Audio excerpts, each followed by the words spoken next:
ഭാസ്കരൻ പറയുന്നുണ്ട് സുഭാഷ് ചിലപ്പോൾ അവിനാഷിൻ്റെ വീട്ടിലുണ്ടാവും, അല്ലെങ്കിൽ അവൻ്റെ പെങ്ങളെയും കൊണ്ട് എങ്ങോട്ടെങ്കിലും പോയിട്ടുണ്ടാവും.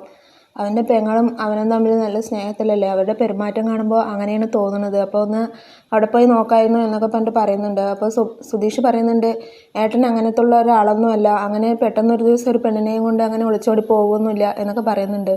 എന്നിട്ടും സുധീഷിനൊരു സംശയം തോന്നിയിട്ട് ഒന്ന് അവിടെ പോയി നോക്കാം എന്തായാലും എന്ന് പറഞ്ഞിട്ട് പോവുകയാണ്. അവിടെ പോയിട്ട് അവിനാഷിൻ്റെ അടുത്ത് ചോദിക്കുന്നുണ്ട് എൻ്റെ ഏട്ടൻ ഇവിടെ ഉണ്ടോ എന്ന് ചോദിക്കുന്നുണ്ട്. അപ്പോഴേക്കും സുഭാഷിൻ്റെ സൗണ്ട് ഉള്ളിൽ നിന്ന് കേൾക്കുമ്പോൾ ഉള്ളിൽ പോയി നോക്കുമ്പോൾ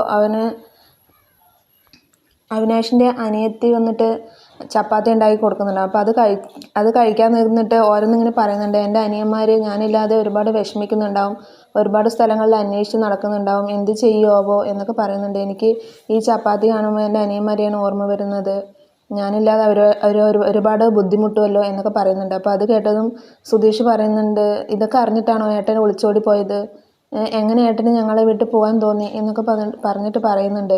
അങ്ങനെ ഏട്ടനെയും കൂട്ടി വീട്ടിലേക്ക് പോവുകയാണ്. വീട്ടിൽ പോയതും നിധിയൊക്കെ പറയുന്നുണ്ട് ഏട്ടൻ ഇങ്ങനെ ചെയ്യുന്നു ഞങ്ങൾ ഒരിക്കലും വിചാരിച്ചില്ല. ഹരീഷും വഴക്ക് പറയുന്നു, നികേഷ് കെട്ടിപ്പിടിച്ച് കരയൊക്കെ ചെയ്യുന്നുണ്ട്.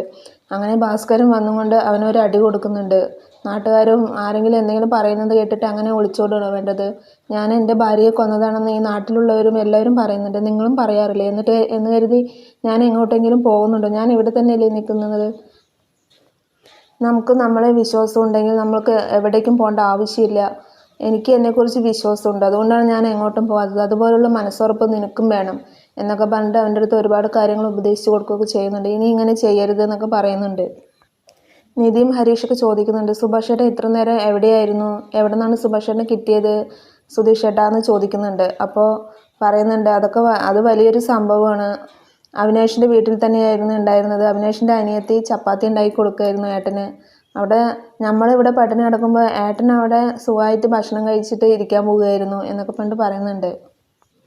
സുഭാഷിൻ്റെ അടുത്ത് സുധീഷ് പറയുന്നുണ്ട് അച്ഛനാണ് ഒന്ന് അവിടെ പോയി നോക്കാൻ പറഞ്ഞത്, അച്ഛൻ പറഞ്ഞത് ചാന്ദിനിയുടെ കൂടെ ഒളിച്ചോടി പോയിട്ടുണ്ടാവും എന്നാണ് പറഞ്ഞത്, പക്ഷെ അങ്ങനെയൊന്നും സംഭവിച്ചില്ലല്ലോ എന്നൊക്കെ പറഞ്ഞിട്ട് അവരിങ്ങനെ ഓരോ തമാശയൊക്കെ പറയുന്നുണ്ട്.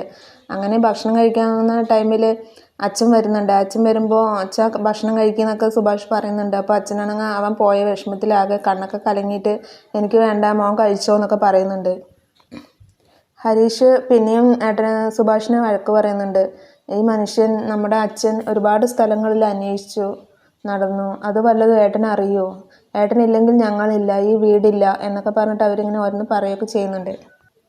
സുഭാഷ് എല്ലാവരുടെ അടുത്തും സോറിയൊക്കെ ചോദിക്കുന്നുണ്ട്, ഇനി ഒരിക്കലും ഞാനിങ്ങനെ ചെയ്യില്ല എന്നൊക്കെ പറയുന്നുണ്ട്. സുധീഷ് പറയുന്നുണ്ട് ജോത്സ്യൻ പറഞ്ഞ കാര്യങ്ങളെല്ലാം തെറ്റാണെന്ന് ഞാൻ നാളെ തെളിയിച്ചു തരാം എന്ന് പറയുന്നുണ്ട്. സുഭാഷ് ഉറങ്ങുമ്പോൾ ഹരീഷും സുധീഷൊക്കെ കാവലിരിക്കുന്നുണ്ട്. ഇനിയെങ്ങാനും ഏട്ടൻ ഇതുപോലുള്ള അബദ്ധം ചെയ്താലോ എന്ന് പറഞ്ഞ് പേടിച്ചിട്ട് നിധിയും ഇടയ്ക്കൊക്കെ എണീറ്റ് വന്നിങ്ങനെ നോക്കുന്നുണ്ട് ഉറങ്ങിയോ എന്നറിയാൻ വേണ്ടിയിട്ട്. അപ്പോൾ ഇന്നത്തെ എപ്പിസോഡ് ഇത്രയേ ഉള്ളൂ. Thank you for watching my video.